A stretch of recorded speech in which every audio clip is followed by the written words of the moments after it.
Given this definition, it is only logical that the death penalty is not racist because the death penalty does not have a conscience and cannot think or believe that one race is more superior than another. A human has a conscience and can be racist. The death penalty does not have a conscience, therefore the death penalty cannot be racist.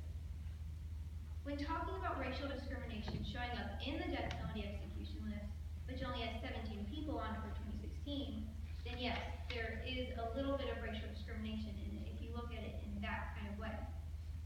It always depends on how you look at the situation. You can look at the number of how many blacks are executed to how many whites, 13, and Latinos, 2, and say that there is a racial discrimination against whites. Or you could look at how many blacks, whites, or Latinos are killed because of what race they killed and see a different answer. See, it is how you look at things that changes the whole perspective. As I've already explained, the death penalty itself cannot be racist. If anything, then the jurors, the ones making the tough decisions, could be racist. One way we could fix this is we could put the same percent of racists in the United States population in the jury for each trial. For example, if the defendant is a Latino and the percent of Latinos in the United States population is 25%, then 25% of that defendant's race, Latino, goes onto the jury for that specific case. The minimum, of course, being 1. It is ludicrous to throw out the death penalty due to perceived racism because of how easy we could fix this issue. When we look at the history of the death penalty, we see that it has not been perfect, but that doesn't mean that we should abolish the death penalty altogether. Think of all the risks and disadvantages that would rise up if we totally took capital punishment out of our system. The U.S. government and the U.S. military would not have this option as a punishment. That means that all of the people that have committed heinous crimes that the government and military think are dangerous to our country and should not live among us would only be put in prison with the possibility of escaping and killing even more innocent beings. Do we really want to take this option out of their hands? No, we do not.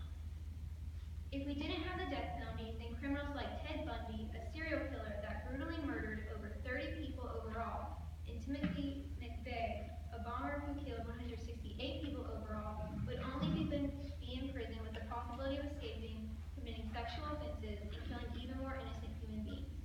Which, I might add, that Ted Bundy, after only being put in prison, did escape and did murder even more innocent people after escaping the prison. Later, he was caught again and placed on death row to be executed by the electric chair. Because of the death penalty, Ted was no longer a threat to society, and some inner peace spread to the victims' families. You see, if the death penalty was abolished, then Ted and Timothy would still be alive and haunting victims' families along with us as well.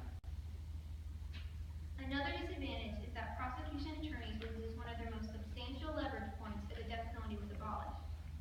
When prosecutors need information from the heinous criminals, then they typically use the death penalty as a bargaining chip or as leverage to get that information. Matthew Hoffman was one of these criminals. He knew where the bodies of his victims were located. The prosecution and the victims' families were desperate for this information. They used the death penalty as leverage. As a result, they received what they were looking for. Matthew confessed to where the bodies were and he was allowed to live, life without parole, without the use of a trial, because he was not willing to die for his horrible actions, the murder of 3 victims. According to Allison Manning, that is not because the heinousness of the crime did not warrant the death penalty, but rather because prosecutors wanted something from him. If it were not for the death penalty, then the result of the case would not have been possible.